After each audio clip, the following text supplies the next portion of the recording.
I'm going to record on the computer. Okay, we're going to hope that works. Great. Love as it. I Love do with most of the things I do. Just hope. Okay, I'm like, oh, we also like have no idea what we're talking about. Are we doing Mean Girls, kind of? I'm so down to do Mean Girls. I like thought a lot about what I was like in high school, and especially that TikTok you sent me, and I was like, ooh. Okay, I'm into it then. We'll just talk about me. We'll introduce you. Okay, so basically, not basically, this is Girls on Film, but it's just Addie and a new friend. It's Kate. It's Addie on film. With Wait, Kate. that sounds like a porn. It does. It does. Girls on I'm Film not mad kind of sounds like it's fine. I'm It's not mad I'm about it. not mad at it. No. I We would could start an actively sign up. OnlyFans and it could just be this. Like people would pay and it would be I videos of don't us just know if talking. I would be super comfortable with the type of people who would pay to just listen to me talk. No, that would be kind of terrifying. Yeah. Yeah, that seems a little like Ted on Bundy. the edge of stalker. Yeah. Yep. Mm-hmm. Yeah. Mm-hmm. Am I willing to test out the waters for money? Mayhaps. Anything. Anything for money. Right? Right. If it can buy me a new purse, then I will probably do it. My morals are so flexible. What? Stephen goes, do what? We're just talking about anything. Anyways, this has already been sidetracked, but so Hannah, if you didn't see our Instagram post, if you don't follow us on Instagram and you just listen to the podcast, Hannah decided to step away from the podcast for now. So I haven't recorded in like 2 months, something like that. It's been a while, so sorry. And we're gonna do, I don't know, rotating guests, maybe just Kate all the time. We don't know yet, but this is Kate. She lives in Colorado. And you can talk about yourself. Tell them what you do Great. and all your things. All the things. So my name is Kate. My pronouns are she, her, Aya. Um, I am a sexual assault survivor victim advocate and a mental health case manager for a college here for Fort Lewis. Love it. Love doing that work. And then I'm also currently getting my master's in social justice and human rights, which means I read a lot of really depressing books. So I have tons of time to watch gay movies, which is great. It's like self-care balance. Oh, yeah. Depressing books, gay movies, we love it. Absolutely. So Yeah. basically what Kate just said is she's like overqualified to be hosting the podcast with me, but it's fine. Not at all. I like needed liquid courage for this whole thing. I was like, what? Oh, that was like me before we interviewed Jesse James Keitel from Big Sky. I was literally sitting there like, I'm gonna poop my pants. That was me before you interviewed her from here. I was like alone knowing you were interviewing just like this, like scared and nervous for you. Yeah, that was bad, but it was fun. Oh my God, today amazing. we are going to talk about Mean Girls, I guess. I saw TikTok. Kate and I have been trying to set this up for weeks, but I actually have a job now. Which we love. I know. So I work for a boutique as a creative director now, and that's fun because I get to channel all my creative energy, but that means I took a huge step back from the podcast because I was like swamped, and we opened a new store, and my boss and I became best friends, which is crazy in the span of 3 months, but we literally talk to each other more than I talk to anybody on the planet, except for maybe Steven. Debatable. And so I was watching TikToks because Kate and I like set this up, and she was like, "What are we going to talk about?" And I was like, I was like, topics? Question I mark. don't know. We're just gonna shoot the shit. Yeah, we're just gonna like FaceTime and see what happens, like, which is kind of the vibe of the podcast all the time. And there was a TikTok about Regina George from Mean Girls, and I was like, perfect. This is what I want to talk about. I do also want to touch on the Oscars because Absolutely. what was that? We could hop right into that because the amount of secondhand embarrassment I get from watching that was like, I was like physically ill. Like I kept having to do that whole like, pull your shoulders down from your ears, release your jaw, because like it was putting me into like a state of panic. It was like, so we kind of turned it on halfway through because I was more interested in the big categories.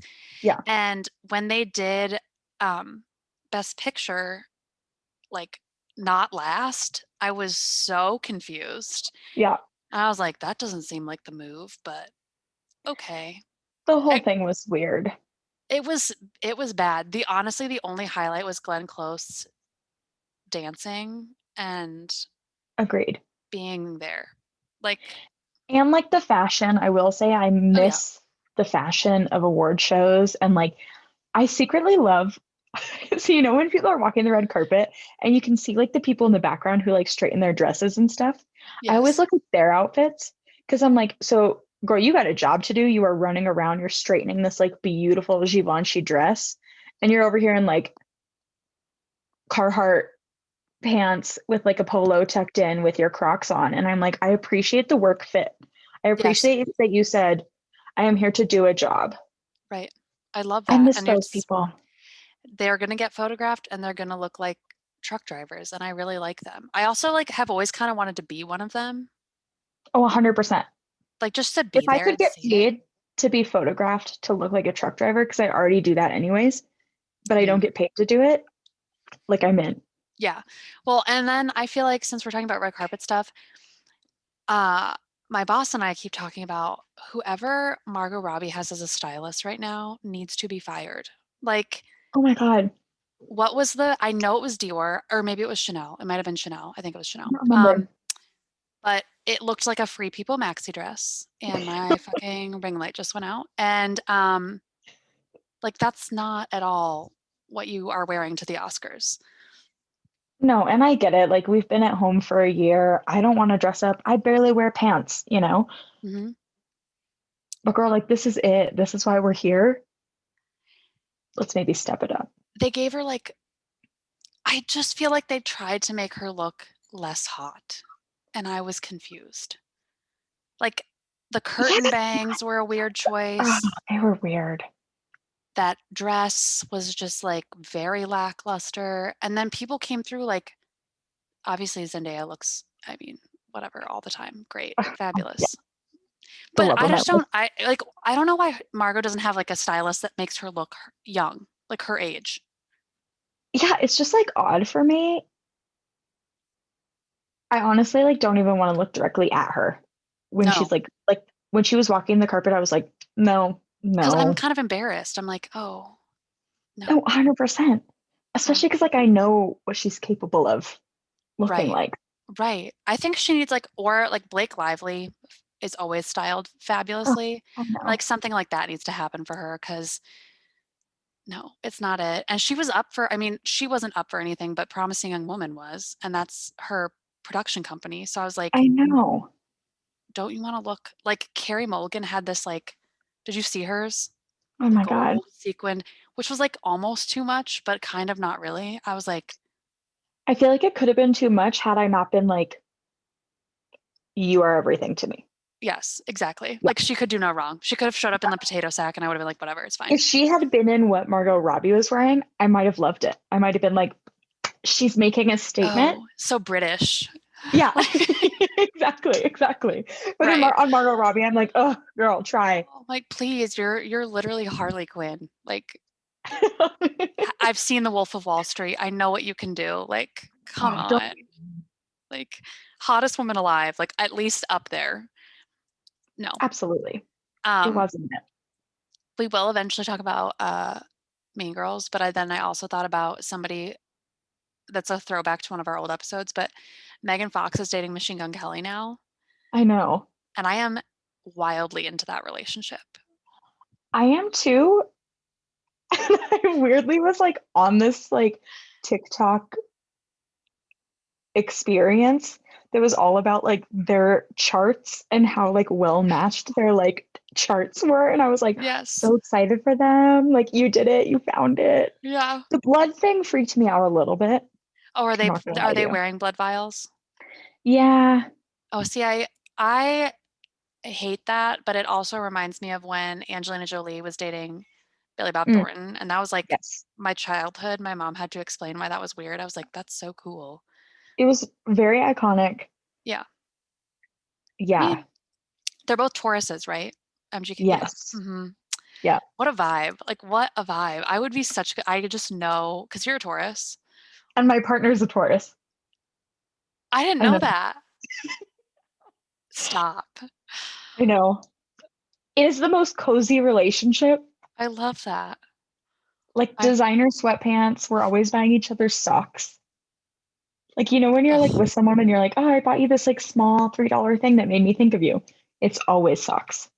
Oh, I love socks. I also bought these slippers that are fuzzy, and, Oh God, I love those. that's a move because we have 3 cats in this apartment, and none of them know how to leave the litter in the litter box, so it's Hmm. like, if we don't vacuum every day, I feel like I have litter on my feet, so I wear It's slippers glitter everywhere. litter for sure. Yeah, it's fine. It's okay. But yeah, MGK and Megan, I almost said Machine Gun Megan. I thought you were Um, gonna say Mitt Romney. I was like, Mitt whoa, whoa, Romney. whoa, I don't know whoa, what's whoa.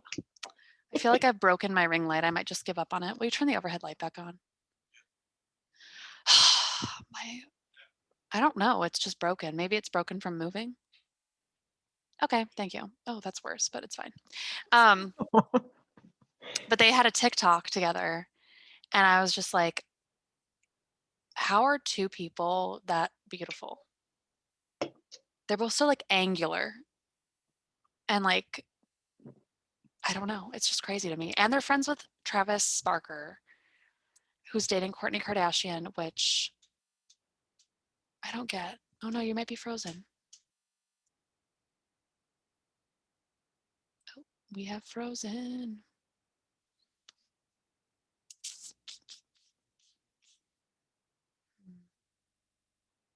I wonder if I'm frozen.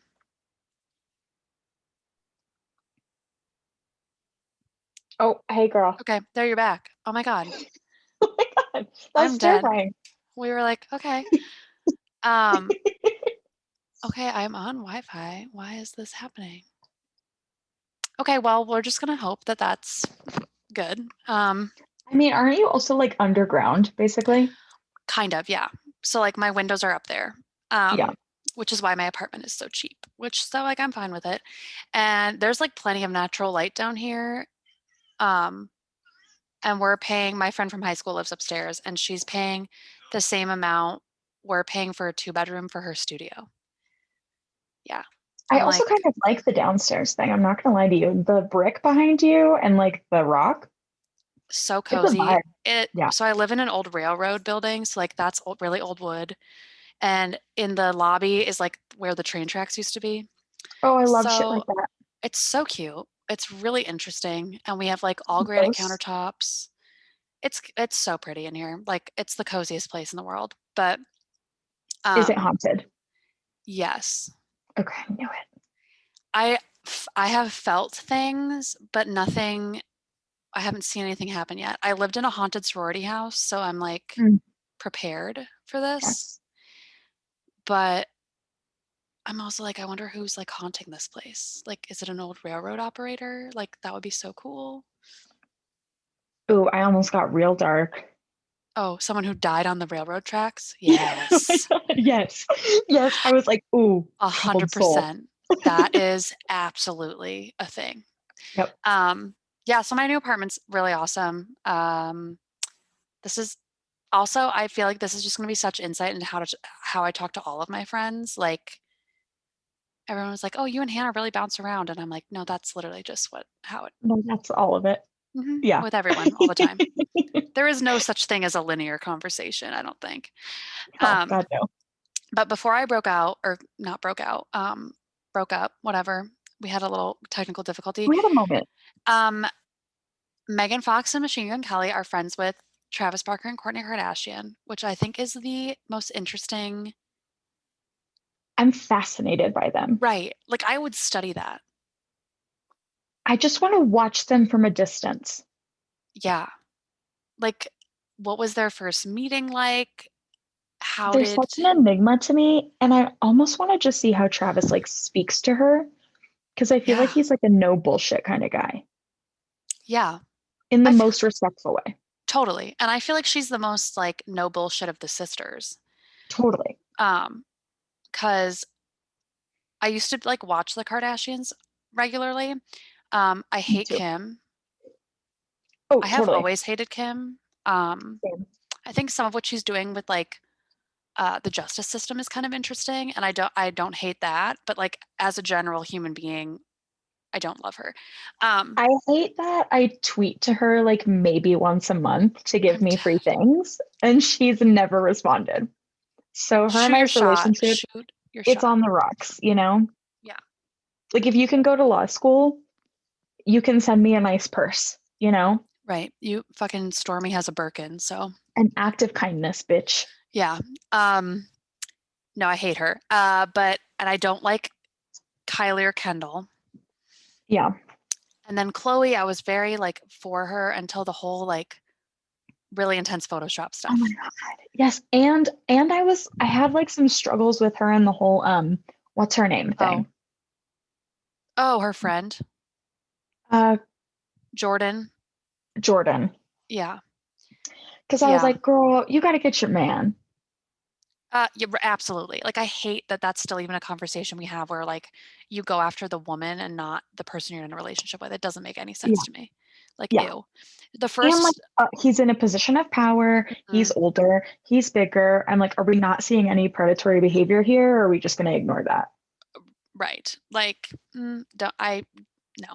And she, I think like the first time she was like showed her really problematic side is when she started her show Revenge Body, and I was like, Mm, "Oh, we don't love so bad. this.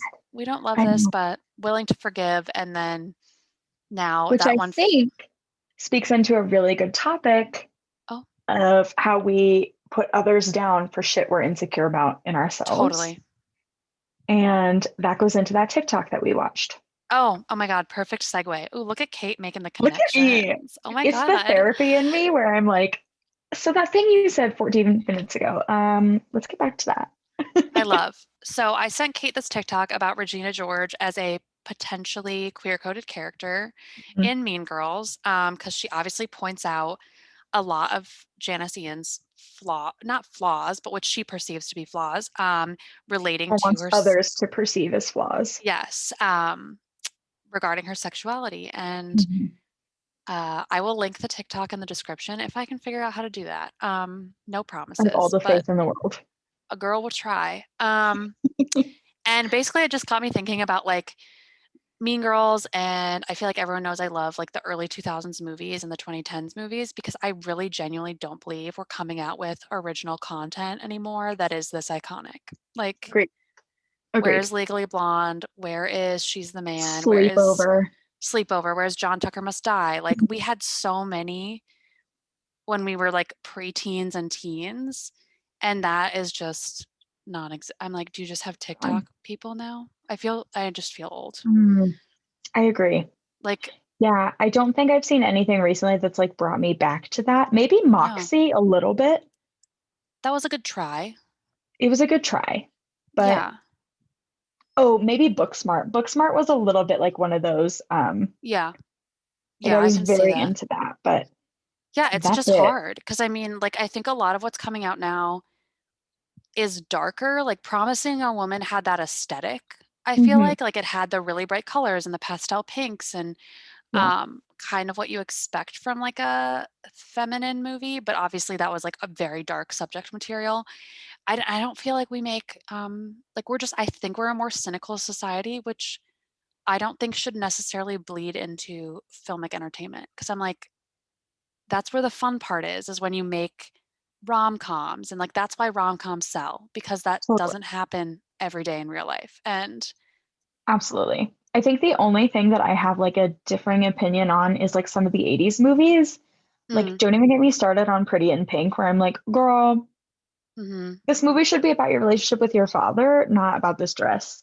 yeah, Let's talk about how to have healthy communication with our family.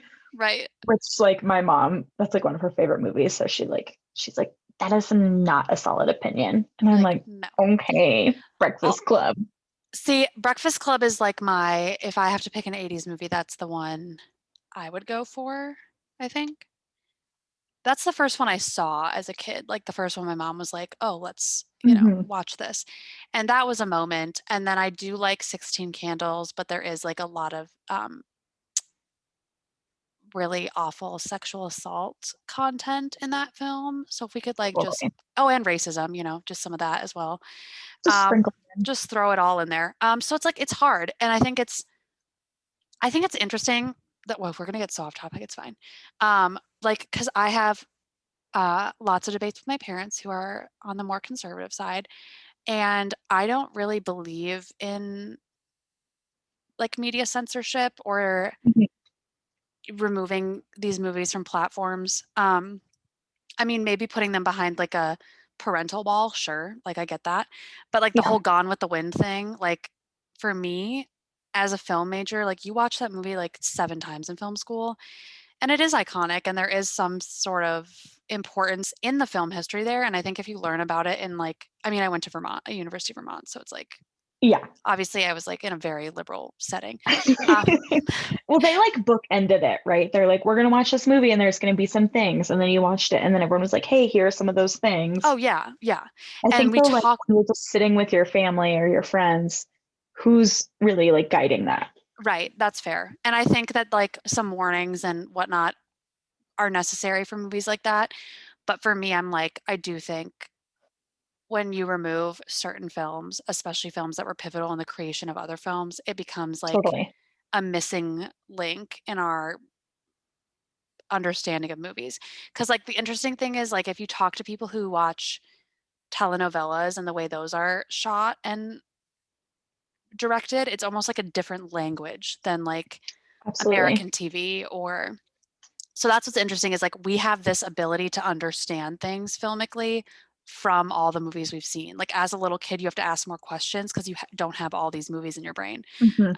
Anyways, that was my sidetrack. Like I Which I just, think though too is going to happen when we're like when we're parents and our kids yeah, are like, I want to watch Mean Girls. We're going to have right, to like bookend that for them because like the whole like coach scene where he's having yeah, sex with a minor, like I wouldn't want my kid to see that and just be like, oh, that's a thing that happens. Like I'd yeah, want to be like, hey, that is not okay, and if that ever happens, you need to let me know.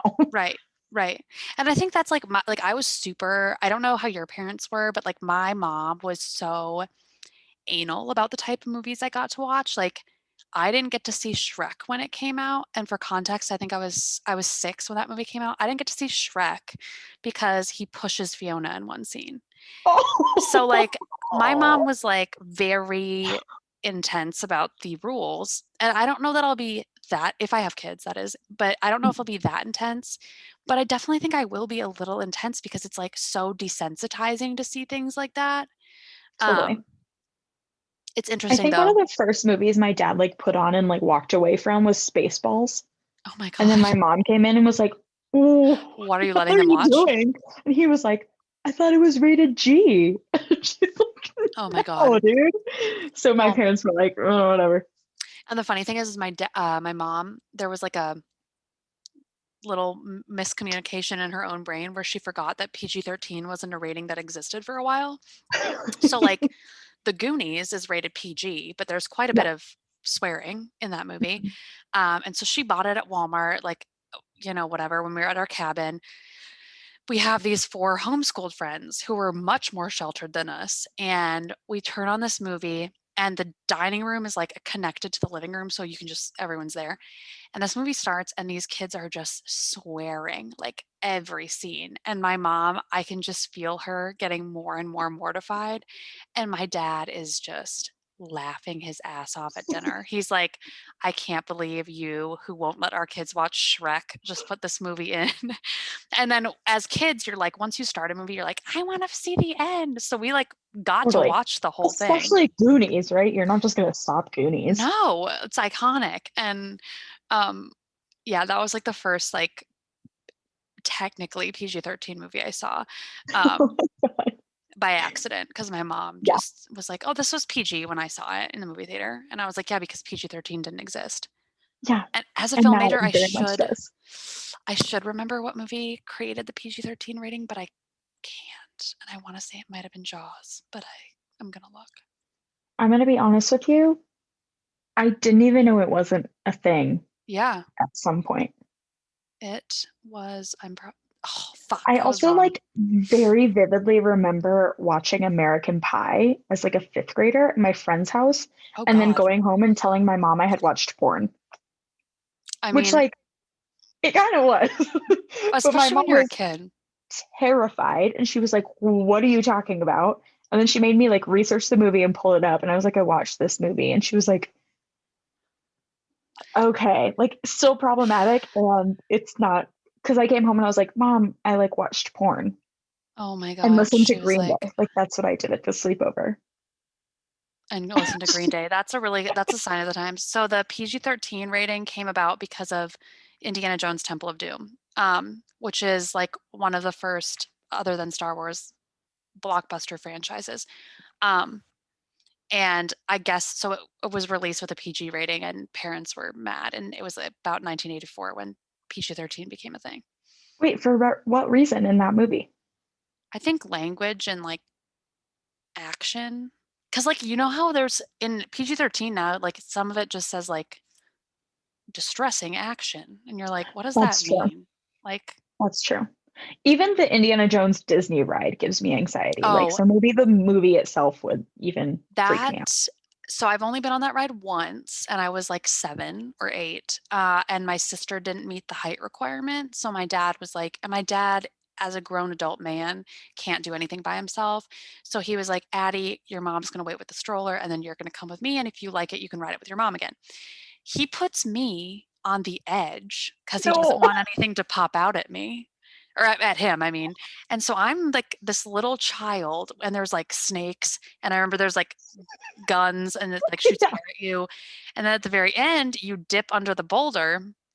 And I mean, I vividly remember that ride.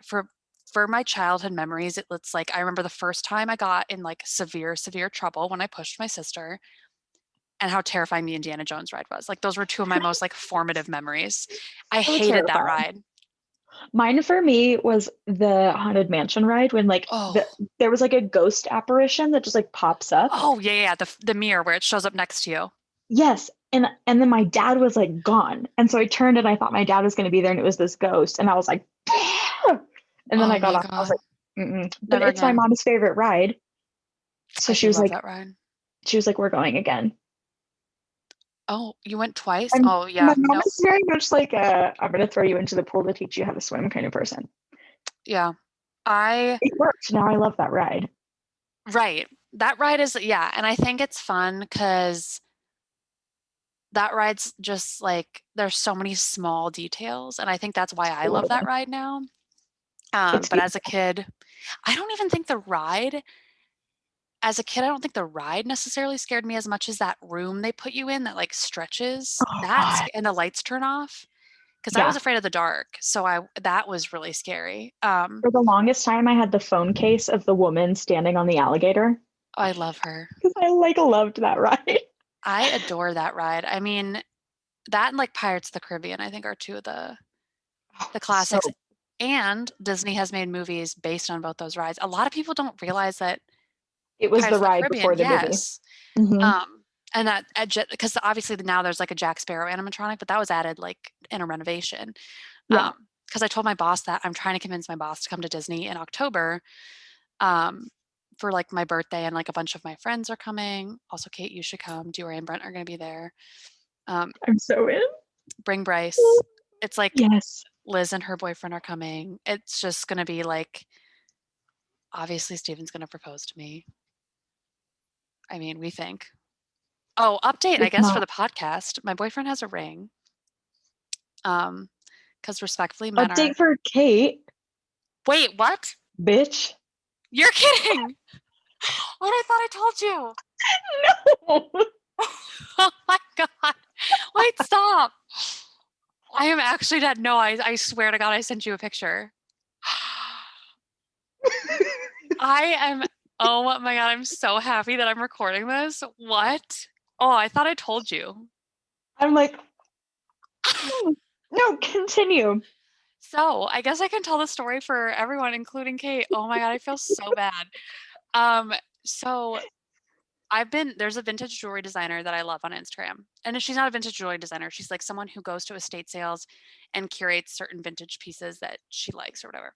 Love that. So this summer, Stephen bought me like a really cool, very small, like little opal and diamond ring from her. And I've been sending him like ones that I like because I was very much the kind of person where I was like, I don't want to pick my ring, but I'll send you like ideas But because I don't want you to pick my ring. right. Like I Yeah, want you to pick the ring based on what you know what I I like. like. Yeah. Yes. So there was one that I sent him, and I have to tell him that I didn't tell you. Steven, buddy, he has headphones on. Steven, I didn't tell Kate that you bought a ring. I thought you told Kate, or that. Sorry, Kate. Will you go get it? Will you go get it so I can show her? Okay. So I sent him this one that I was like, wow, this is so cool. And he messaged me back while I was at work, and he was like, so is this the one? And I'm like, I've sent you a million. Like, why would this be like the one that you have to buy? One. And that night he got off work and he was just being like super weird. And so no, do not propose to me on the podcast. I will literally kill you. She is not wearing the right shirt, I Steven. don't have the right manicure either. God. So he was acting super weird. So I texted my two sorority sisters and I was like, dude, I think he's buying a ring. And it turns out at the same time, he was texting those two same sorority sisters. And he was asking them which one he should buy because he found like one with 3 stones and the one I sent him, and he couldn't decide. And they picked the one that I liked, and he was buying it. And by the way, my girls played it off so well. Like, they were so on his team. They made Aw. me think I was being like a little crazy. They were like, I don't know, Addie, like whatever. And the next day I opened my The computer. only appropriate time for gaslighting. Yes. And I was so happy about it. I was like, they were the real MVPs for trying to back him up. Oh. And I opened my computer the next day and his Gmail is still logged in. And I'm like, it was like open in a tab. And so I was like, I'm just gonna like peek and see if anything's in there. And I looked and it was like Ashley Zhang jewelry and it was a receipt. And I was like, oh my God. So I literally told everyone I knew, not everyone, apparently not Kate. Apparently not everyone, turns So out. I texted like the two sorority sisters I was talking to, and I think Liz, and I was like, what? Like, I was like, oh my God. Um, and uh, then about 5 days later, the ring came in the mail to my parents' house because we were still living there. Mhm. And my mom decided she would just like tell me there was a box for Steven, even though she knew he had told her that he bought a ring and to make sure I didn't see the box. So Gay just Hmm. hands me the box. And oh yeah, she did actually throw it down the stairs. Like we have a landing on our stairs to the And basement, she and was she just just like, kinda threw it over the railing, and I was like, "Here you go." I picked casual. it up, I brought it to him, and I was like, "So I know." Like, I had to tell him I knew. Everyone was like, pretend you don't know," and I'm like, "I can't keep secrets from Steven really." Like, even when I planned his surprise birthday party, like, it's just I'm so bad at it. So I told him, and now, like, basically, he has a ring. I know the chunk of time in which he's gonna do it. I don't know how he's gonna do it. I don't know, like, when, like, whatever. So it's very for someone who's so type A, my parents think it's hilarious. They're like, "Yes, make her wait, like, ruin her life for the next 6 months." Suffer. And they think it's so funny, and I'm like, "It's not funny. I just here, wait, let me turn the ring light back on," as if that's gonna make that big of a difference. But I'm like, "Okay, so I'll show you what it looks like." So it's so Oh, pretty. it's And it's all, beautiful. like, engraved on the side, but it's from 1860. Um, yeah. So anyways, that's a thing. Um, we just, like I just gave Kate a mini heart attack. Um, I really Just, thought I told you that. I mean, I'm glad this is the way I found out, but wow, I am so excited. Yeah. And So that ring is haunted. oh, I bet it is. I hope it I can is. see it. Um, yeah, so, like, in, like, 2-ish years, I guess plan on being in a wedding. Deal. I am so excited. That is ins also, like, I guess people don't know this, but Kate is Steven's friend from college, so that's how Kate and Yes. I know each other. We actually don't Yes. know each other in, like, Never physical met. yeah, person, but I tend to make a lot of my friends on the internet, so, only fitting, I guess, We and also like talk almost every day. we talk a At lot. We, like least like a on some little here and there. platform. Yeah, Some sort of platform. like TikTok, Yes. Instagram, text, Yes. Snapchat. Like something will happen. Like, Exactly. oh my God, I'm actually dead that I didn't tell you that. I'm like, what? It was just overwhelming when it happened. So I think Oh, of course. my Oh my God. brain, No. I feel like this was the way I needed to hear it, you know? I just hope this recording is like crisp and clear and is actually working, because if it's not working and I don't have this moment on video forever and ever, This um, moment of me being like, because you're like telling them what now? I'm vibing with this idea, just like thinking very far ahead in the future, of like recording little bits and pieces of our Disney trip, because I know that's where he's going to do it, and like getting the proposal recorded, and like a cute little video at the reception, but also a video at the reception of like this moment where I accidentally tell you, because it's just like that's just like a vibe. It is what it is. Oh, it's such a vibe. And it's so us. Yes, Yeah. yes. Like the Yeah. entire situation, like the way I found out and the way you just found out, like it's all so It on brand. tracks. It Yeah. tracks. Oh Yes. my God. Oh my God, I'm dead. Well, I guess we I can start can we talking about also just talk about how we both have the opposite? like yin and yang nails, kind of. Yeah.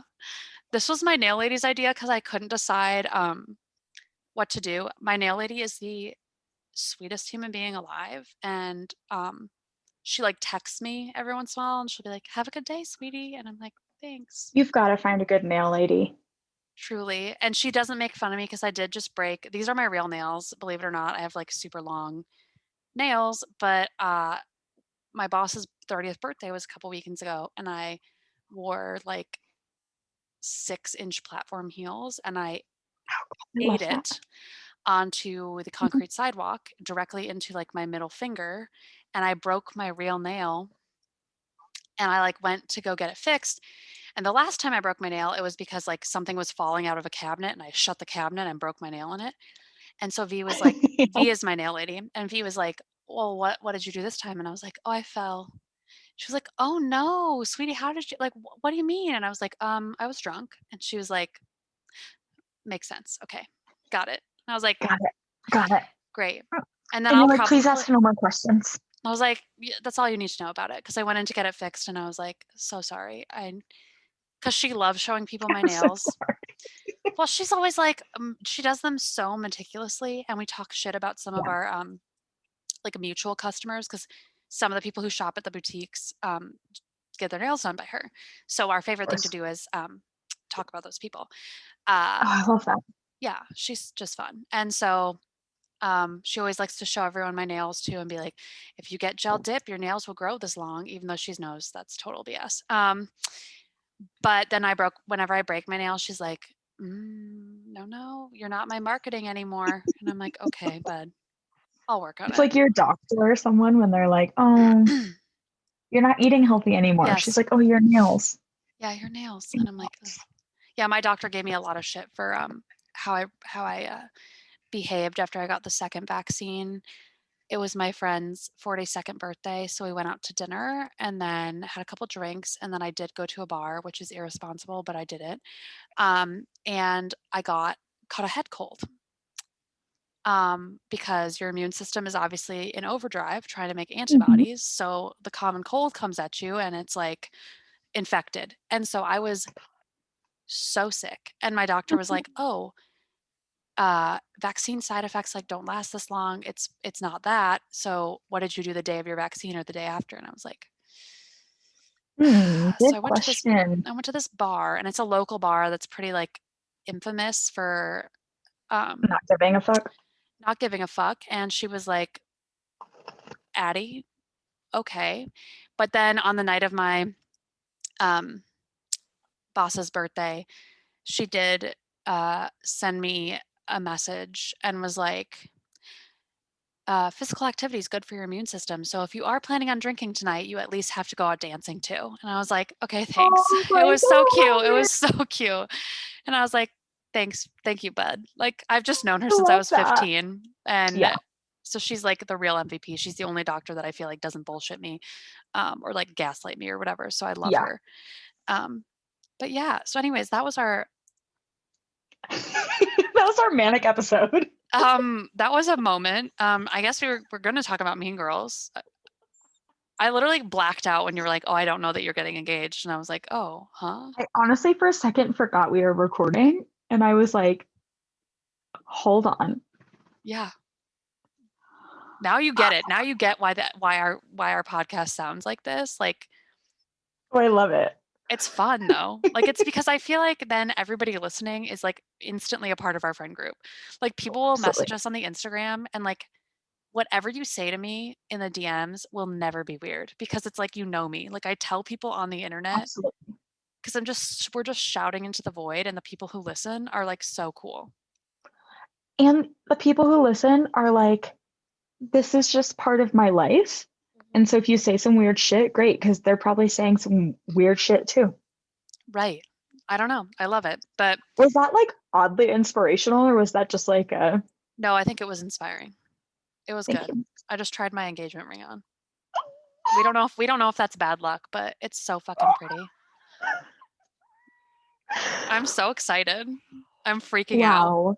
Anyways, Oh god, we're gonna wow. move past. I'm never gonna move past it. Actually, Okay.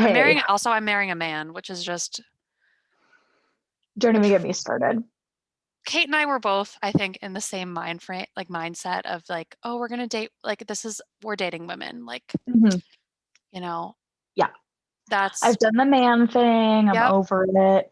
I've I've dipped several toes into the woman thing, the they Hmm. them thing, then, the whoever Yeah, floats my boat thing. right.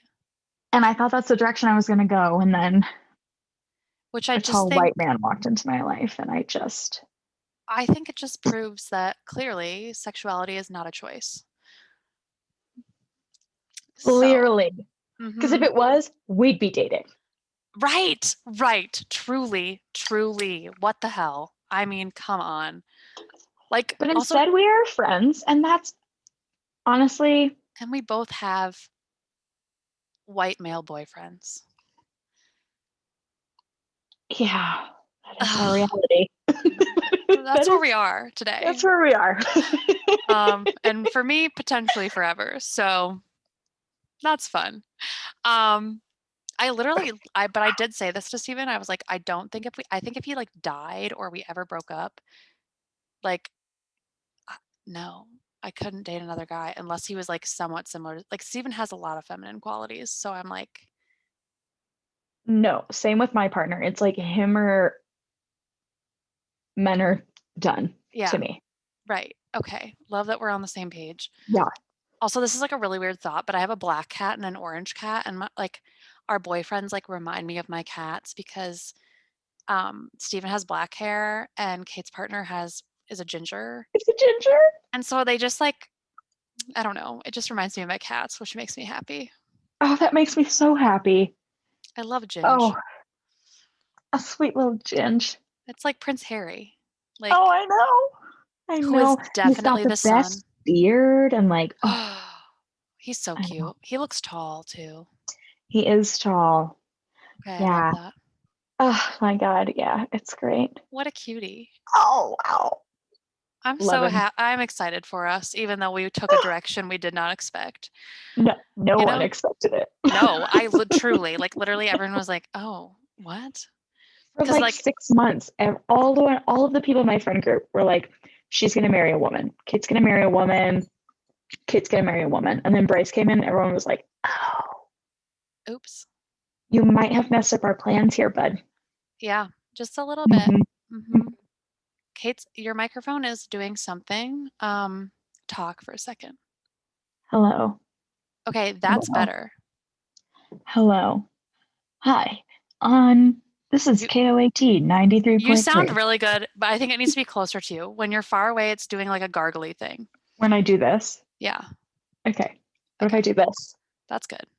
and just Yeah. Also, like this hello? headset I have, for those listening, was Steven's video game headset, and I was like, actually, I'm gonna need that really expensive piece of equipment for myself. It He looks just great said on you. he just said, "Do you want to buy me another one?" And I'm like, "No, Mm, um, no. we can share." Uh, But I do really feel like with this on, I feel like a 911 operator, or like I could embody that Oh, because it has a little absolutely. like that's a job I think I would be good at. I think you would be so good at it. Because if someone was like panicking for no reason, you'd be like, no, honey, that's not what we're doing today. I'm like, I have a, people tell me I have a calming voice. I think my voice is too monotone, but I feel like that would be a vibe. Like I could just be like, you know what? This is what we're gonna do. I also feel like if a woman called in and was like, I just killed my husband, you'd be like, honey, this is between you and me. Hang up the phone, get your credit cards, get some cash, and get on the road. I think what I would say is, I can't hear you. I can't hear I you. can't hear you. That's totally fine. I think you're Good luck. okay. You're okay. Um, reevaluate calling me back. And then I would just hang up. I You're truly welcome. do you ever like oh, this is gonna sound sociopathic, but one of my favorite activities is to just like think about how I would hide a body. I'm going to be 100% honest with you. I've never thought of that. Because it's like a mind puzzle. Like, you know, those like riddles and stuff? I loved It's those a as a mind kid. puzzle. It is a mind puzzle. Like, would I ever kill someone? No, not unless it was like self-defense or if they like hurt my friend, maybe. But That's fair. like, I watch so much true crime, and nowadays with like DNA and the technology we have, it's so easy to get caught for like Oh, I anything. know. So, like, thinking about how you would hide it is so interesting. And I also think like the next prolific serial killer is going to be like a woman with like some type of true crime podcast like addiction because Absolutely. you could get away Because with it's it. research. Yes, yeah, It's totally. all research. Yeah, it's just so interesting. But yeah, no, anyways, we don't need to talk about killing people on the podcast. We were going to talk about Mean Girls. So circling For legal back, reasons, this is a joke. yeah, all of it was I'm kidding. I just like to think about it. It's hypothetical. Yeah, so Mean Girls was a formative. When did you get to see it? Like, did you get to see it when it came out? When did it, like, what year did it actually come out? Let me look because I know I didn't get to Because see it the year it came out. I, I definitely didn't see it in theaters. I grew up super poor. I saw no movies in theaters. So it was months after at least. So it was 2004. Okay. Um, so I was 10. I Yep. probably didn't see it until I was at least 13 or 14. I would agree with that. Yeah. And I Yeah. definitely don't think it was at my parents' house. It was probably at a Oh sleepover or no. Yep. something. And I It was like, was. I'm not telling them I watched this. Mm-hmm. Yes, Hmm. that is absolutely how I saw it. I saw it at some friend's house, like in their basement. Yeah. And their Um, mom was like, would your mom be okay with you watching this? And I was like, mm-hmm. oh yeah, you hit a Yeah, certain age and you're just like, she sure would. Like, she definitely put would. it on. Pam's cool AF. Um, and that was like back when Lindsay Lohan, I feel like, was just an She icon. was like big. Yeah. Like I think I listened to her music. I think Oh I yeah. had like the Lindsay Lohan like mini cassette that would go into like the tiny player. Oh yeah, yeah, yeah, yeah. Those. What were those? I think Those were I had called something, but I don't know what they are. yeah, I think I had one of Lindsay Lohan. Okay. I did have her CD. Oh yeah. Um, obviously Confessions of a Teenage Drama Queen was a moment. Oh my God. I Um, collected bottle caps for years thinking oh I was my gonna God, make to a make that necklace. I dead. was obsessed. Oh I my was God. obsessed. That and then her in, is it Get a Clue is the Disney one where Oh yeah. okay, that's amazing. Get a clue is great. Like she was just a moment and then she kind of went away for a little while. We fucked over all of our child stars, but that's a conversation for a whole nother time. Especially women. Oh, yes.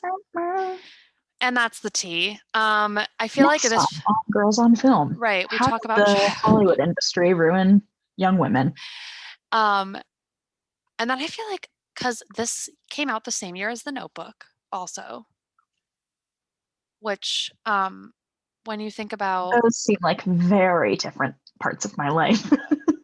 right, I also definitely didn't see them at the same time in my No. like I want to say I probably was allowed to, or I accidentally saw this one first, maybe. I 100% was like a pick me girl in high school and middle school. So I definitely avoided the Notebook because I was like, I Okay. hate everything classically feminine.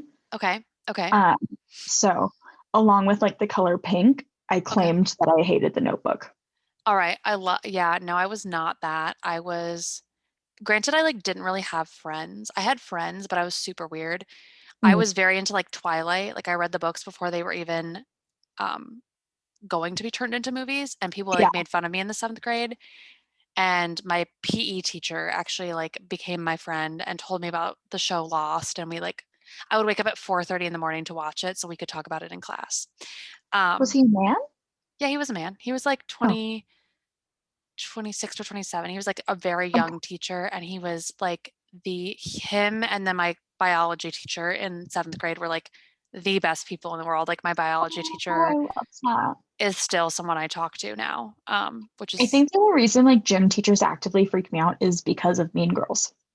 which is so interesting because I'd seen Mean Girls at this point, and but he's like, this guy was like the antithesis of the coach in this movie. That Like makes sense. he was someone who, like, he had us do in because we did 1 week of health and 1 week of PE.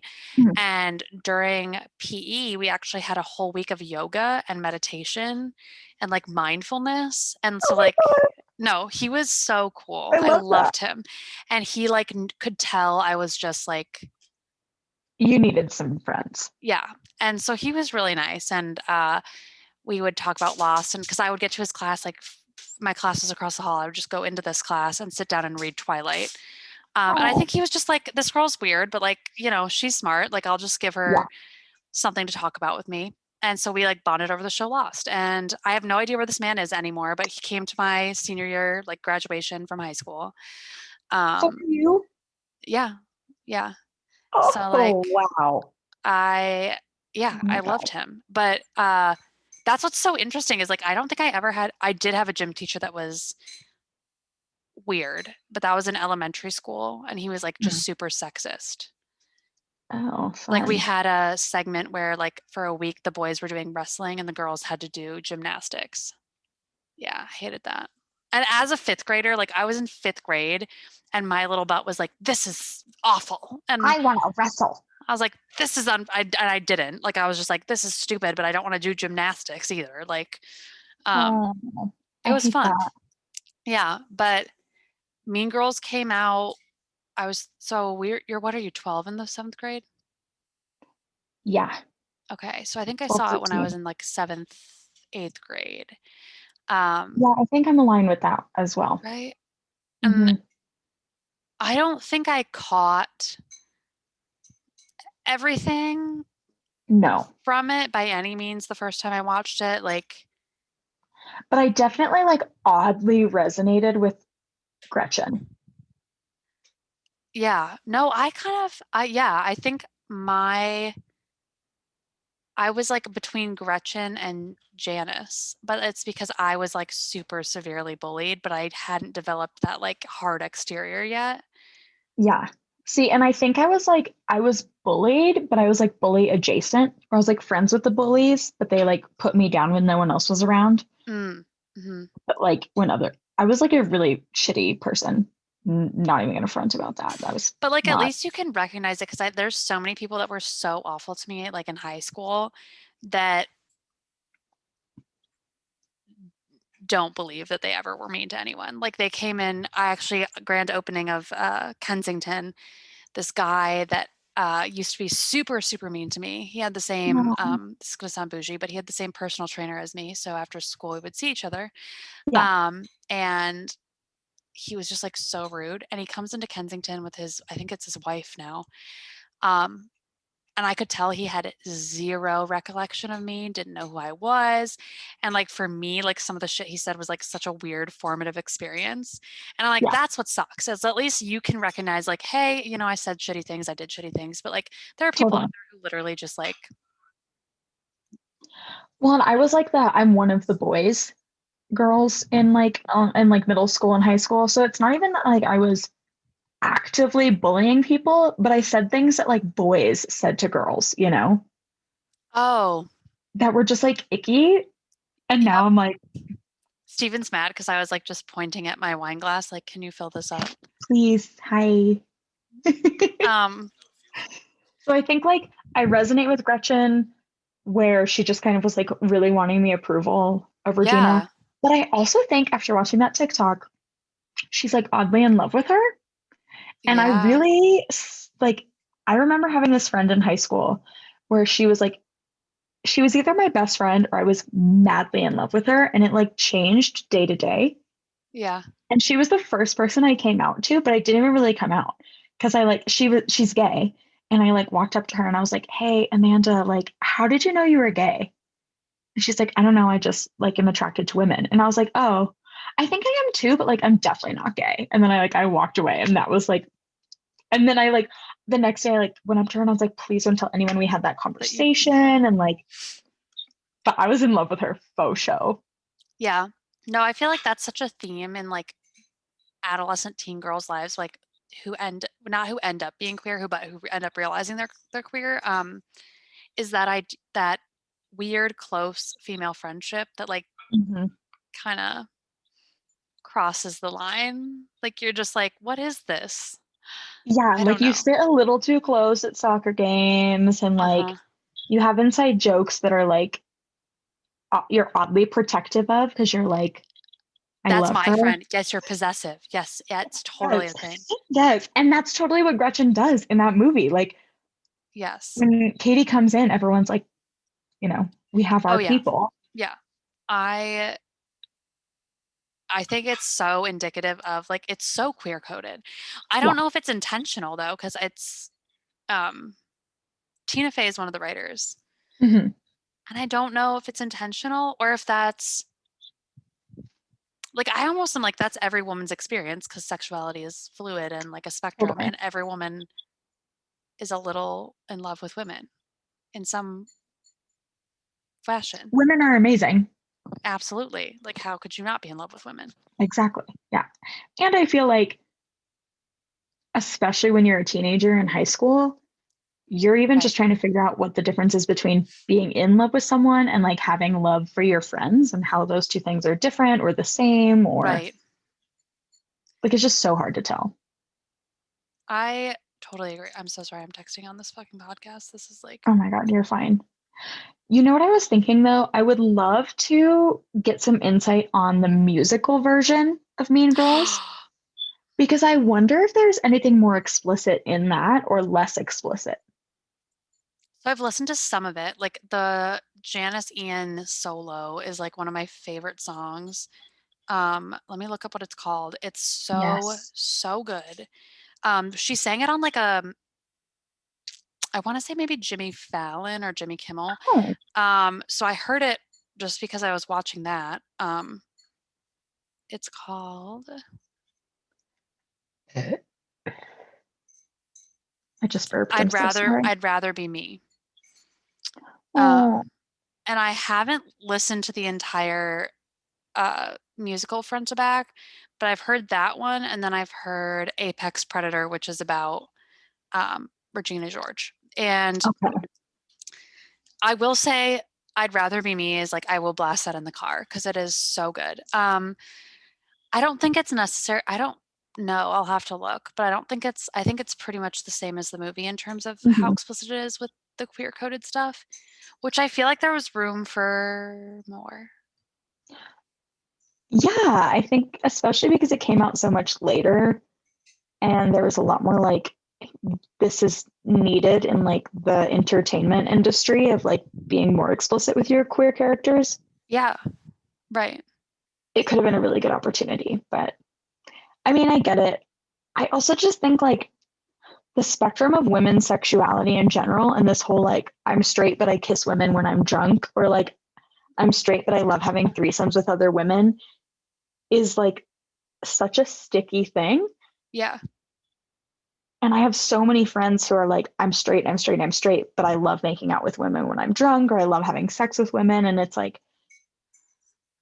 so for me, I get those types of vibes from Regina George of like, right, I'm straight, but I love making out with women, or I'm straight, but I right. I always kiss women at parties. And it's like, hmm. Arya. Right. Like, it's just a refusal to acknowledge. I think it's because it's so much of a binary. Like, a lot of people see it as, Totally. like, you're either straight or you're gay Mhm. or you're bi, and I think a lot of people view bi as, like, split down the middle. Yeah, or can't make up your mind, Right. or And doing it for clout. right. And which is so irritating to me. Mhm. But I think that that's why a lot of women are afraid to say, "Oh, yeah, like, I'm interested in women sexually in any form," like, even if it's Yeah, just making out, even if it's just something like that, um, totally. they're worried about it because there is such a weird judgment, like, "Oh, you're just doing this for attention." Well, and there's so many eyes on you of Mhm. like, "Oh, that's so hot when you do that thing that just, like, for you is just, like, human connection." Right. Well, and So I'm like, "No, nobody says that about, like, bi men, I don't think." no, it's I mean, I remember and again, this goes back to my totally, like, pick me girl in high school. I remember explicitly like, I was obsessed with Green Day, and I remember being like, "I would love" like, all of my guy friends would talk about porn, and, like, I had never seen porn, I had never had sex, like, but, that's besides the point. And I used to be like, "Babe, like, oh, I love watching lesbian porn." I'd be like, "I only wanna watch gay porn." Like, I only watch gay porn. Like, my ideal porn is watching all 3 guys from Green Day make out. And I think even then I was, like, just trying to be an instigator of being Right, like, "Why is it hot for women to make out with each other, but not for men?" right.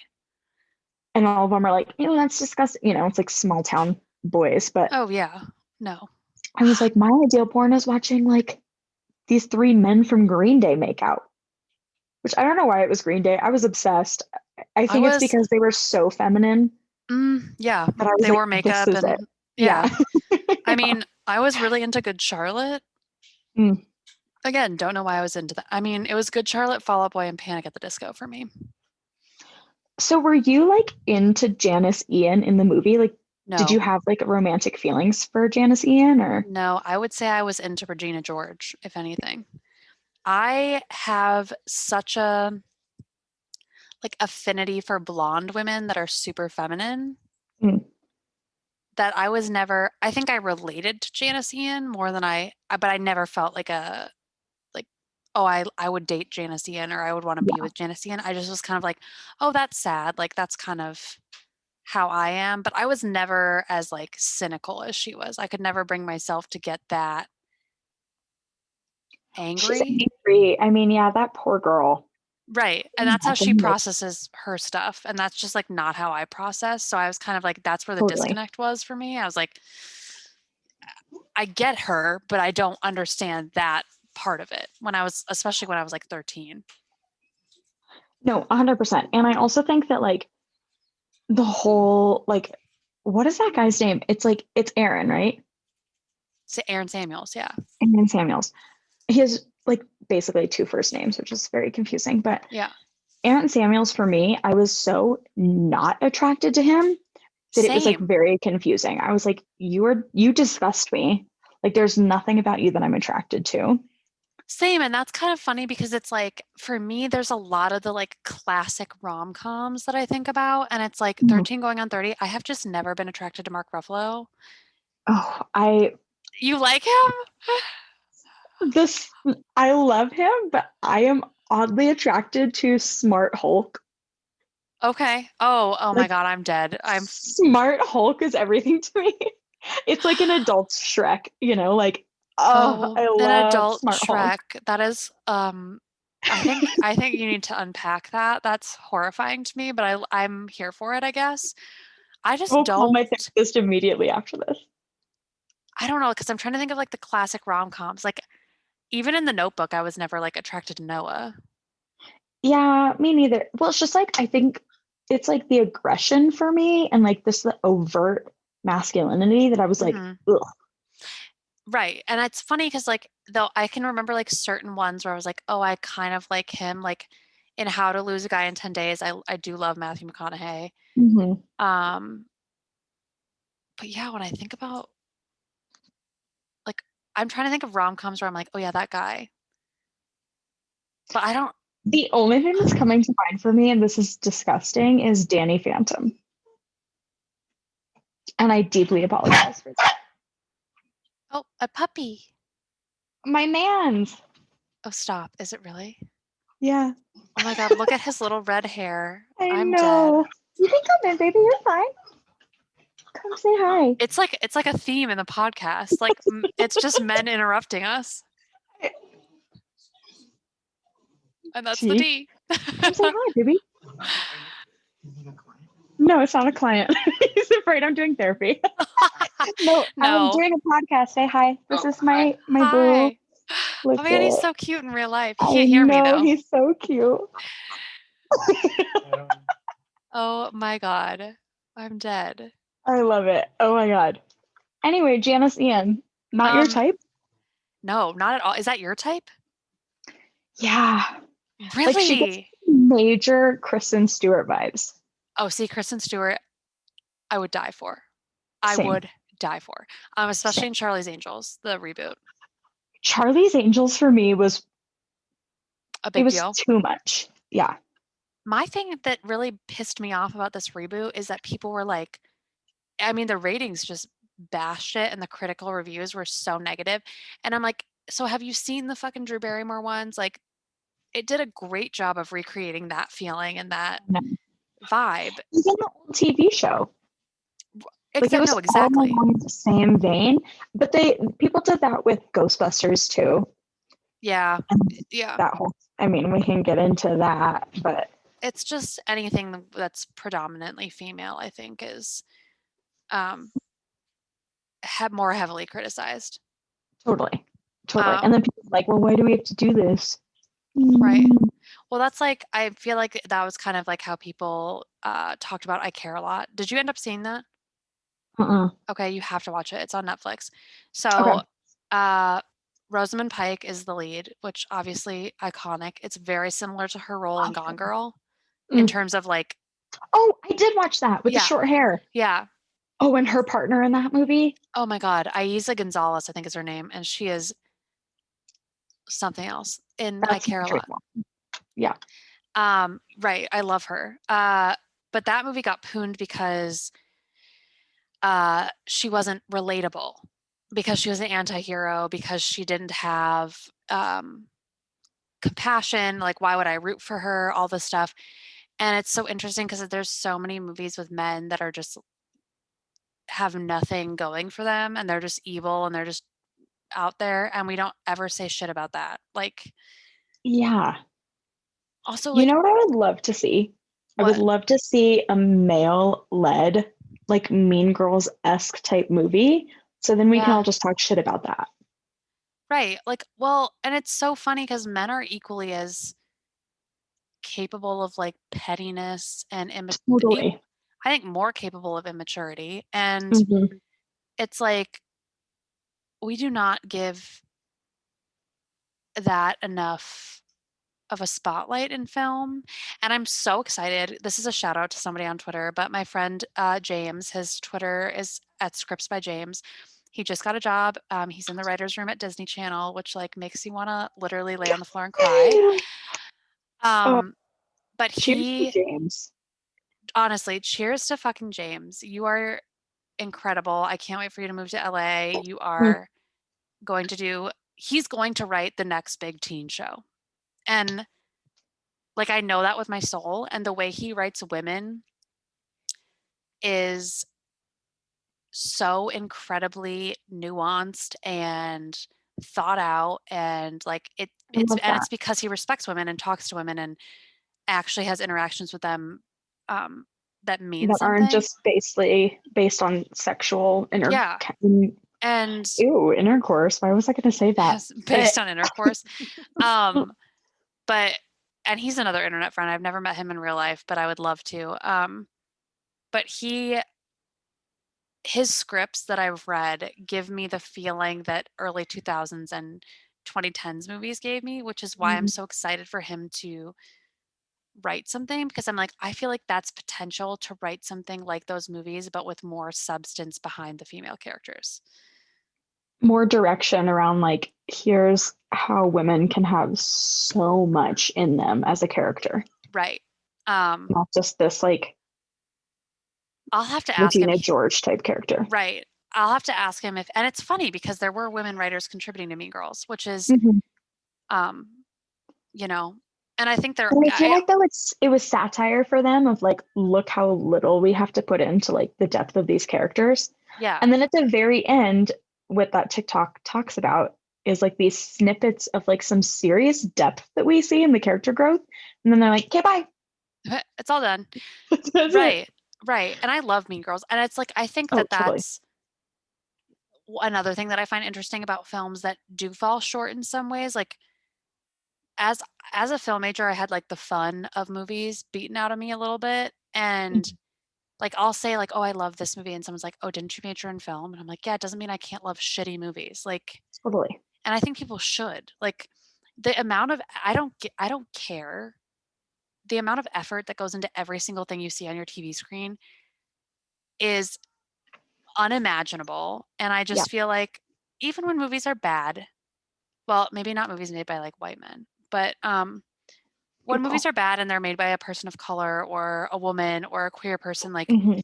even if they fall short, like Happiest Season, that fell super short for me, Yeah. but I'm so happy it exists. Well, we have to start somewhere. And I also think it's important to note that like films being made under capitalism still have to fit into capitalism Yeah, and the needs of exactly. capitalism. So like in order Right. to get more money funneled into these themes, we still have to play along with the system. Yeah. And that it just is what it is. I will say though, the amount of men in my life that like love Mean Girls Oh, is yeah. No. amazing to me. And I think yes, absolutely. And I think that there's some kind of like litmus test we should have for men based on like what rom-coms and what early 2000s movies they like. Because I think generally speaking, guys who like the early 2000s, like She's the Man is iconic, Mean Girls, Totally. that kind of stuff, like they have usually a great sense of humor because those movies are Yes. funny and are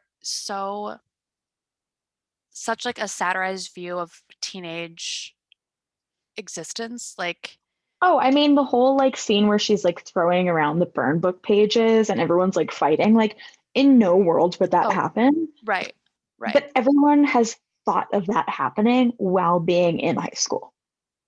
Like Because everyone's seen the, high school feels so much more dramatic than it is, Mhm. and I think that's what Mean Girls captured. Mean Girls is if high school was as dramatic as you felt it was when you went through it.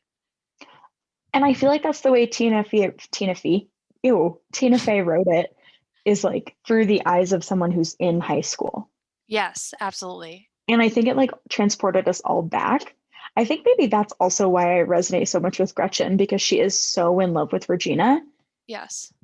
like to the point of wanting to like be Be her. her. And then just their ability to like flip a switch and be like, actually, we're taking her down Yeah. and we're okay if she like messes up, we're gonna like bring her the fuck down. Yeah.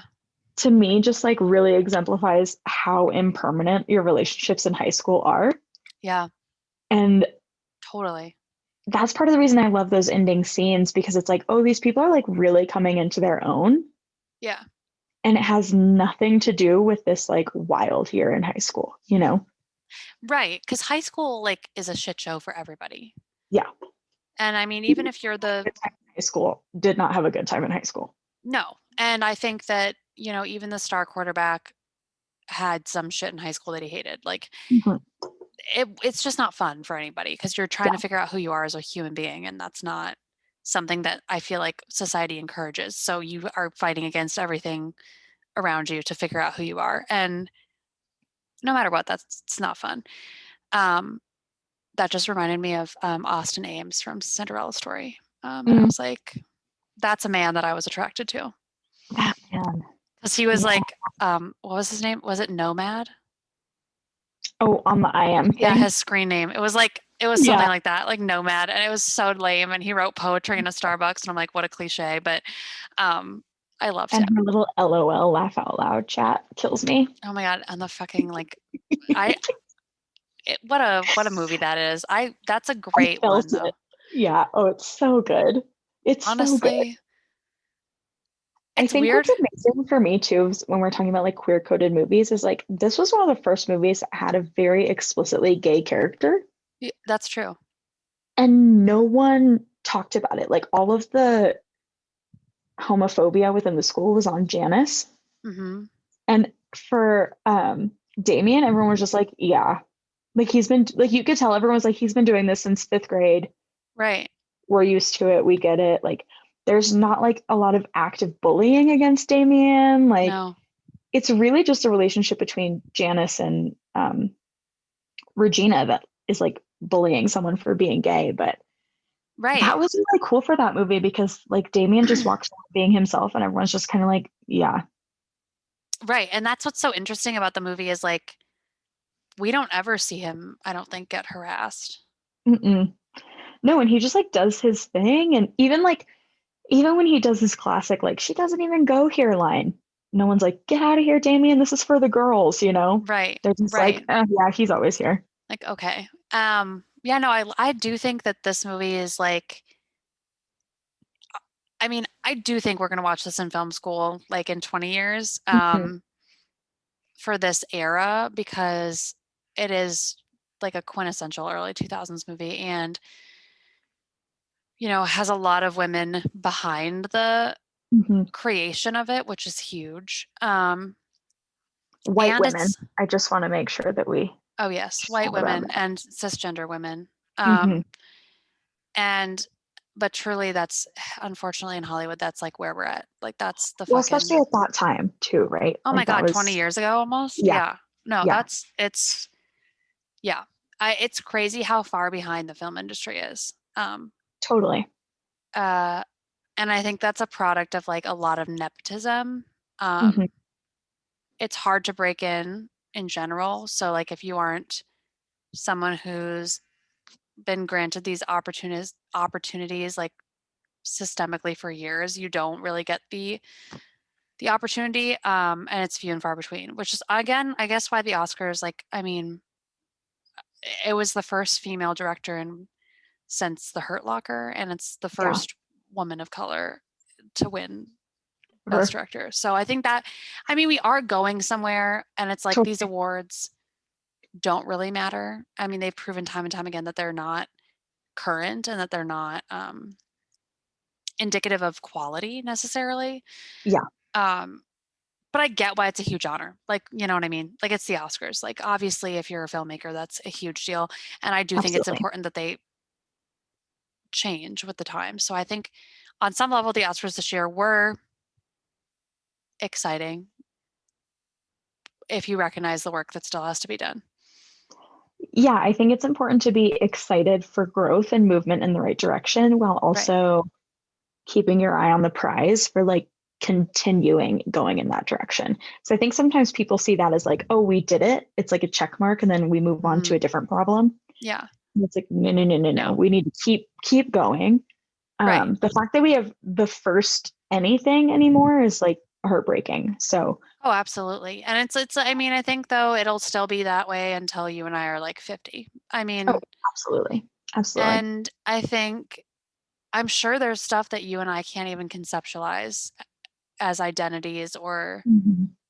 ideas, and those will be the first something when we're like 70. I mean, like I think where people are Absolutely. still gonna because we are in such a rigid system or in so Hmm. many different rigid systems, I guess, that keep us from self-identity. And it's so fun to talk to people that are older than us because like my mom's like, I literally don't give a shit what people are doing. Like, Yeah, and I'm like, that's a good attitude to have. Like, if you're an totally. older person, like, yes, like, I would rather you not give a shit than be actively giving a shit about something really terrible.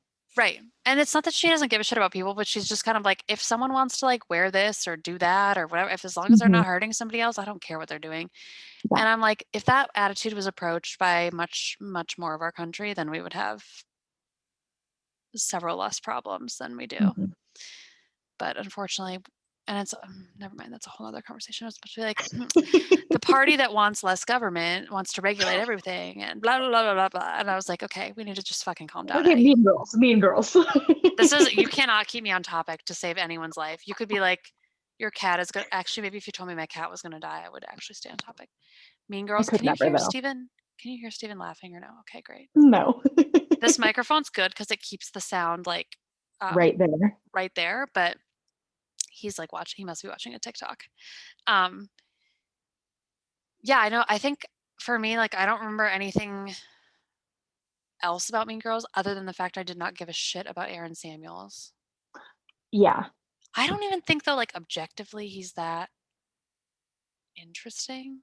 I don't think so either. And also, like, I think that my favorite thing about him is that later in his life, he came out as gay and then was on, like, he like Yeah. hosted Cupcake Wars. And that was like Yes. my favorite thing for him. And he was in the Ariana Grande music video. I know. I just I do I love that actor as a person because I think it's like, Totally. have I ever seen him in anything else? I don't think so. No. I think that that movie, like, through all of its faults and all of its things that like we want to take with a grain of salt now, Mhm.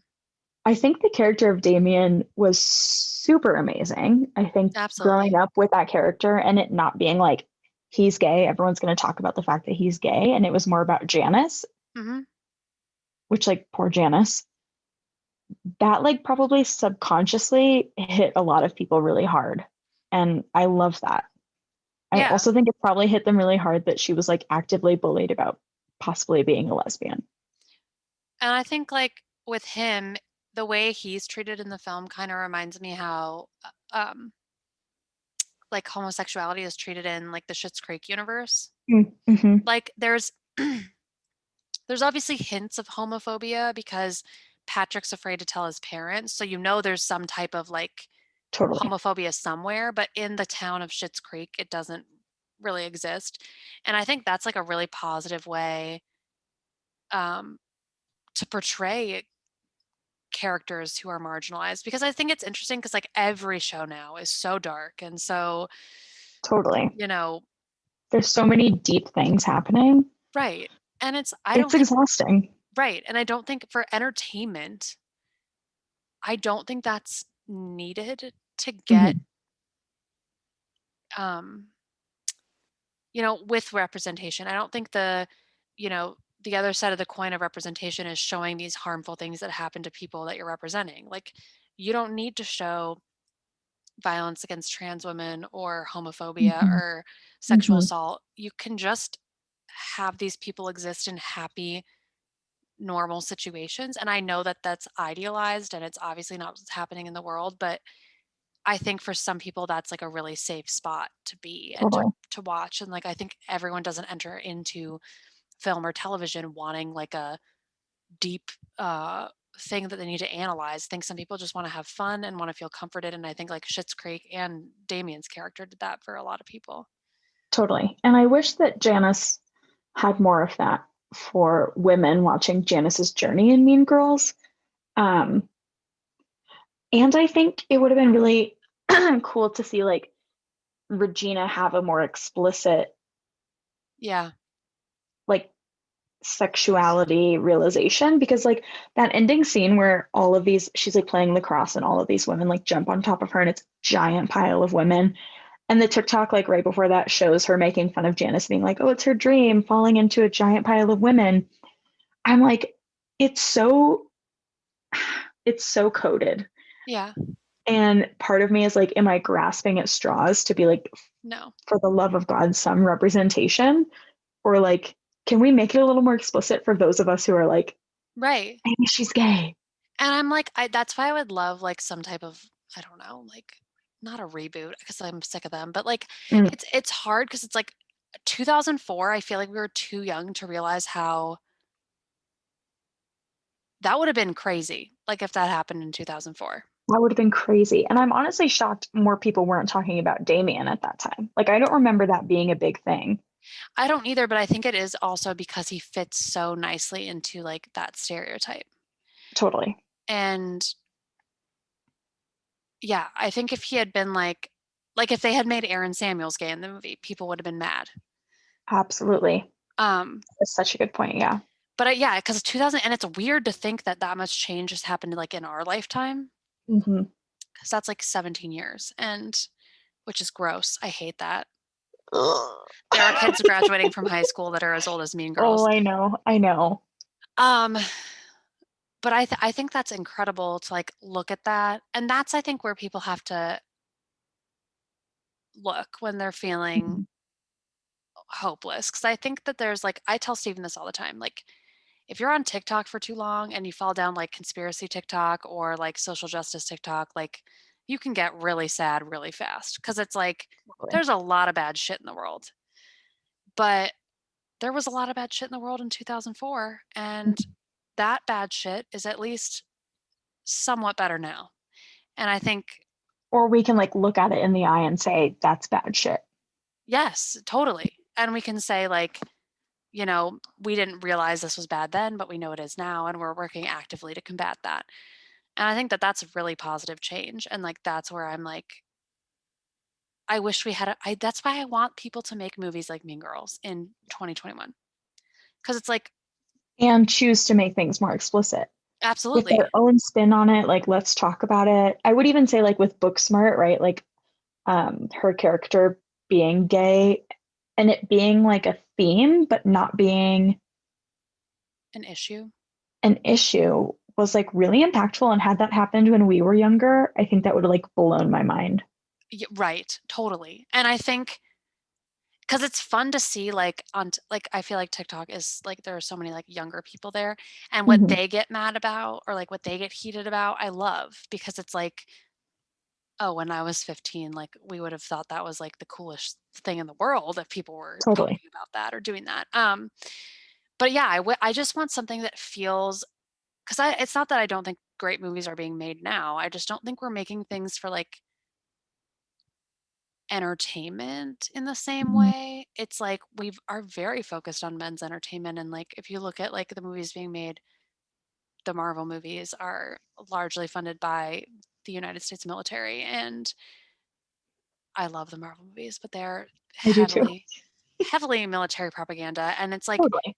you have to read them through a lens. Mhm. I don't know where I'm going with this. I'm just basically I just want, like, fucking rom-coms to come back, Yeah. and, like, high school movies. Like, when's the last time you saw a movie that was, like, lighthearted and about high school? I can't think Yeah. of I one. think that like, to be honest though, if one did come out, I honestly feel like I would watch it and just be like so jealous. Yeah. I would be like, I can't even deal with that right now. Cause even like some TikToks, right? I see people like young people on TikTok and they're just like doing these amazing things. And like, I'm so happy. And on the other hand, so jealous because I'm like, oh, I'm like I would such have loved that. I'm such, like, a weepy fuck. Like, when I see, like, kids doing something that I would never have been able to do, I just, like, cry because 'cause I'm just like, Totally. "Wow, I don't understand." And it's like, I wanted Moxie on Netflix to be that, like, I wanted it to Hmm. be, Me too. um, and I think had it come out in 2004, had it come out in the Mean Girls era, it would be a classic. Yeah, And I think we would be like, "Oh my god, we love this, da da da da da." But it's because, Tina Fey and Amy Poehler, and just Amy Poehler wrote it in the wrong year, honestly, in my opinion. yeah. And it was like, it wasn't far enough, but it also wasn't like chill enough. It was like right in the middle and I wanted it to make a choice. Right. It felt really like it was pandering a little bit because it didn't wanna Hmm. alienate one audience or the other. Um, Yeah. and, like, my I'm mom like, if you're going to make a statement, girl, make a statement. right, and, like, my mom loved it, but I think my mom loved it because she felt like it was edgier than it actually is, if Hmm. that makes sense. Like, she was like, Hmm. "Ooh, this is, like, so hip and it's crazy they're talking about this," but for me, I was like, "Oh, like, we really coulda gone a little bit farther with that." Um, Totally. but I did love and this is kind of unrelated to Mean Girls, but it's fine. I did love that Amy Poehler's character, like, talked about everything that she and her group of, like, feminist friends did wrong. I was like that was probably my favorite part of the movie because I was like, I love that that you're showing someone recognizing harm they caused or recognizing exclusion or whatever that they've performed in the Totally. past. Yeah. But this is like what happens to Hannah and I. We both have a long pause and we're like, "Okay, we're done. That's the end." Yeah, I I feel like mean, I need to go back and watch Mean Girls now. same. I haven't seen it So in a like, long time. well, that's the thing. Like you and Hannah would always watch things like right before and then talk about it. Like it was like fresh in your mind. And for this one, I was like, this movie is so ingrained in who I am as a person. Right. I mean, I'm good. same. I didn't rewatch it. And I mean, I'm about to watch. What are we going to watch tonight? There was something in my head that I was like, I know I'm going to make Steven watch this. I don't know. I'm honestly just waiting for the finale of The Circle. Same, same. I Who do you want just to want win? to know. Who's your person? My person is Courtney. I Really? love Courtney. I My love that Courtney is like, I'm just gonna do whatever it takes to win. I'm like, do it. I would like Chloe or River to win. I just got so frustrated when River was like, I'm gonna buy a pool, but I'm gonna tell them I'm not gonna buy a pool. And I was like, Yeah, that's fair. Mother, That's what you're. I like Chloe because she's so naive and so kind and just I do like love Chloe. I I don't feel like know. in any situation though, I love Chloe, but I am definitely more of a Courtney. Yeah. Oh, I'm more of a Courtney for sure, which is probably why I'm like neutral about Courtney because I'm like, oh, okay, whatever. But um, I'm kind of. Oh, I also kind of love that they like plot twisted and made both those people John. I do too. And then also though, like some of their interactions are so cringy to me because you can tell that they're just so uncomfortable with each other. Oh yeah. And they're like trying to be friends, but neither of them like know how to talk to each other. And like, Yes, they and just I have. love it. Yeah, I love them, and I miss Mitchell already because he was like such an I enigma. know, especially after his brother. Right. Right. I'm so I was like, confused. oh, What a honey. what a nugget. And But Trevor is just gonna break Courtney's heart. I mean, Chloe's heart. I Oh, know, I know. I'm so sad. oh, I'm so sad. She deserves the Oh, world. God I bless know. that She woman. deserves like a good maybe she and Mitchell would hook up because I really think they'd be a cute couple because they're both They would just be kind so of cute. like chill and nice and fun. Yeah, I they think would play like Mario Kart together on the weekends. yes.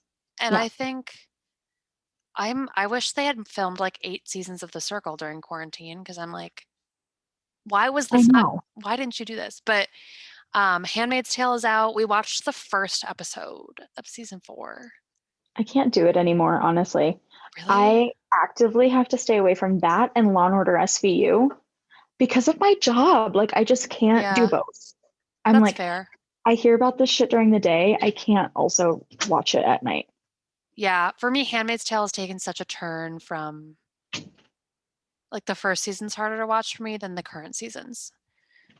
I have heard that from several people, and I stopped watching at season 2. So, Yeah, right around the end of season 2 into season 3 was the turn for me because it becomes less focused on violence against, well, it's still about violence against women, but it's less about sexual violence and more about like warfare and like mm, espionage and like Captain America Winter Soldier is my favorite Marvel movie because it's so like espionage heavy. It's very like thriller and less superhero.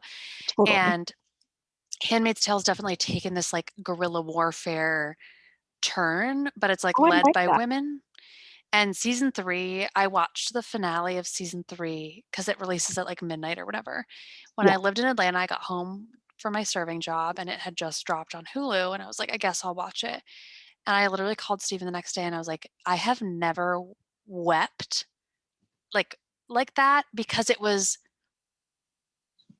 like it showed all these women coming together in this like Oh, war refugee type of way to like get these children to safety. And for me, it was like it rang so true. Like I was like, mhm. this just feels so real that I was like, Women would do this. yes. And I was like, and that's why I love that show. Is like the first season for me is hard to watch Mhm. because I'm getting my boss into it right now, and I'm kind of like, can you just watch this without me? Because like I've seen it so many times, It's and hard. it's a slow It's burn. triggering. Yeah, Yeah. yeah. SVU this season is so terrible, like in terms of just writing. Um, Yeah, I haven't. Restarted watching SVU, but I started from the early seasons because those are the only ones I like. And honestly, like I'm a little frustrated with the way television right now is doing the whole pandemic thing where they like, Oh my God, I hate it. it's just too much for me. I can't. We talk all the time, like, why even just don't put them in masks? Don't talk about the Just pandemic. don't. Just leave it the fuck alone. I don't want to I'm here watch to like TV about it. suspend reality. That is why Yes. I am here. Yes. And that's with SVU. Like, someone will walk into a room with a mask on. No one else in the room has a mask on. And then they'll go to speak and they take their mask off. And I'm like, Oh, I why know. do you have it on? No, exactly. And I'm like, you're actively doing what the CDC says not to do. So you Right. can say that you filmed during a pandemic. Like, it's too much for me. I It's too think much. I think the reason I'm on the SVU train right now is because Elliot came back for organized crime, I did see that. which has by and large been disappointing because he's had zero character development and is still like an abusive cop. Love that. So we're hoping for some type of growth in that department. But like, I also wonder if this is how people felt about SVU like 10 years ago because it's Mm, hard to watch this season because some of the like crimes it's based on are things that we've seen in the last 6 months.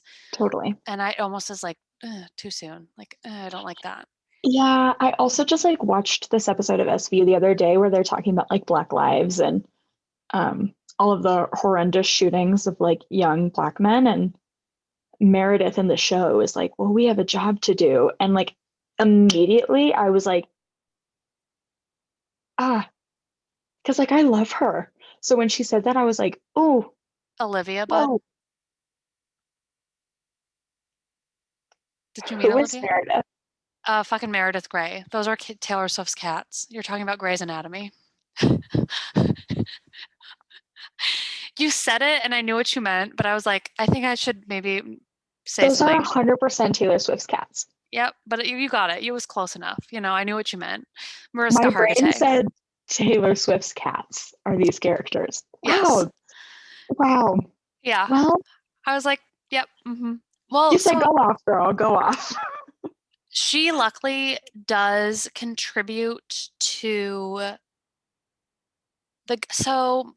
the first episode of the season was like the whole Central Park thing where like Mhm. the lady calls the police and the Black man's not doing anything and I was like Steven and I were literally both like this is too recent. Like I hate Yeah, this. Olivia goes to him because he's either suing the city or suing the police department or something. And she goes to him and tells him exactly what to ask for in terms of police reform and defunding the police and like what specific things need to be done from a captain's perspective. And then he goes to the DA or whatever with his demands. And love that was that. good, but there's so many like iffy iffy parts. Yeah. I don't know, it's hard. I'm like to me I sit there and I'm like, do I watch this with like a lens and be like, okay, well, like, Hmm. this is what it's going to be from 50-year-old white men who write this show and Totally. the cast is older? Yeah, and this episode that I saw with Olivia Meredith. was like season 17. Oh, so that's a while ago. It was a while ago, which also is disgusting that that was still a relevant topic enough to put in the show. But Oh, yeah. I think that they must have learned from that Hmm. um, as much as they could, I guess. Because What? even when I was watching it, and like David Diggs is in that episode, Oh, I know what episode you're talking about. Okay. Yeah. Yeah. yeah, Yeah. Yeah. Yeah. and I'm Totally. like, there's no way David Diggs was like sitting on this set and was like, y'all did a great job. Right. Like, And I think on some level, you sit with SVU and you're like, it is a mhm, show about police. It's going yeah, to, on some level, be police propaganda. totally. And for me, why I love it is because I think if a police officer like Olivia Benson existed when I was assaulted, my situation would have been different. 100%. I think when I like work with survivors and I'm going to the hospital, I'm helping them fill out reports, we're going to court together. If there was someone in the room like Olivia, Mhm. it would completely change all of the people I work with, their experience of getting justice. And Right. so I think part of it a little bit is like it's catharsis for me to see some of these people on this show, the survivors, getting that and having that like healing relationship. And then also like just not seeing it where I work. Um, Mhm. It's I'm hard. like, this is what you deserve. And I know you're not getting that right now. And that sucks. Mhm. And, we're just like actively working against that, but Yeah. it is what it is. I mean, also on a side note, shout out to all of my sorority sisters who are too young to know me. Like I'm like a grandma of the sorority now, but everyone at UVM where I went to school is very heavily protesting the administration on I've seen behalf of that. sexual assault survivors. And Hmm. it's like incredible. Like it's not, other than maybe the Columbia protests, it's not something I've really seen. Yeah. So I'm like so proud of everyone doing that. And it's crazy to see it on like, I've seen it on people's social media that like didn't go to Hmm. UVM. And I'm like, whoa, like this is really Yeah. cool to see at the college level because that's definitely a space that needs to be. I was assaulted in high school, not college, but I was stalked in college, Hmm. and University of Vermont did nothing about it. So, Yeah. Yeah. I mean, I think that's a pretty common experience. And so to see students standing up being like, we're not doing this anymore is incredible. right. And I'm like, finally, finally, finally, finally, Yeah. because there were so many situations in college where had there been victims advocates that were properly trained or Hmm. administration that gave a shit about something other than donors money or whatever, like there were so many situations that could have been different, like Totally. people's college experiences would have also been different. So, Even just education around what sexual assault is mhm, and like giving people the space to say, I have been assaulted right. is huge. Men, women, non binary, like everyone. Yeah, Um, I think it's so important. And I can't tell you how many clients I sit with that are like, I just need you to tell me that I'm right in thinking that I was assaulted right. because we're taught to like gaslight ourselves out of it. Mhm. And like just to have people be like, no, this is real and it's happened. And even some of the signs I've seen from that like protest and all of the like marching that they've done, I'm like, Yeah, oh my God, I want that on a right. freaking t shirt. Like, I know. yes. I think it's gonna be like I have a weird feeling it's gonna be like a history book situation, like in Mhm. 20, 30 years because it is, and they're not letting up. Like, that's the crazy thing is, like, it's been I going love it. on for quite a minute now, and I don't think that anyone, men, women, non-binary people, I don't think anyone at that school is ready to stop. So I'm excited. And I mean, of course it's I mean, I know everyone's gonna say that. Like, of course it's University of Vermont because Totally. we're out there in crunchy granola land, like living next door to Bernie Sanders. But it's like I'm still excited. I don't care that that's where it's Yeah. starting. I think that progress is progress, and this is like I think it's going to spark things at other universities. Yeah. I hope I it can't does wait at to see least. what it does. Yeah. Yeah. Look at us go. Okay, we're so off Look at topic. us. We've also been talking for like 2 hours, and I I have to know. edit this I eventually. know. So Oh my cute. God. We're gonna stop. This is Love Kate. that. You met us both today. Hi, everyone. Um, uh, we'll probably do this again soon. Yes. I Clearly, think, we have a lot to talk about, yeah, Kate and I don't speak enough via FaceTime, clearly, because I had some news for her today. to say the least. Yeah. So we're gonna do this a lot more often. We'll record Yes. maybe ahead of time so I can like stockpile episodes and just start releasing them for you guys because I know we've been like I've just been MIA for so long and but yeah, I'm Love glad that. to be back. As always, follow us on Instagram um at Girls on Film.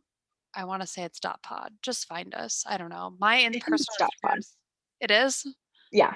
Okay, sure. Yeah, follow us there. DM us if you like it, because like we've been getting new followers and we have old followers that I love. We have two German girls who started their own podcast in German. If I spoke German, I would actively listen. Currently, I just turn my volume all the way down and play it. But they have a queer film podcast now for Germany, and it's the Oh, I first love one that. ever. So I want to shout them out. we will have to Zoom again soon. I had a little wine Zoom with them. And then lovely friends, Max and Ellen in the UK. We're back, and I missed all of you. Yay! And Kate's here now, And and I'm she's the happy to meet you best. all. Yeah. So, anyways, this was Girls on Film, and we'll be back next Wednesday. Thanks, everyone.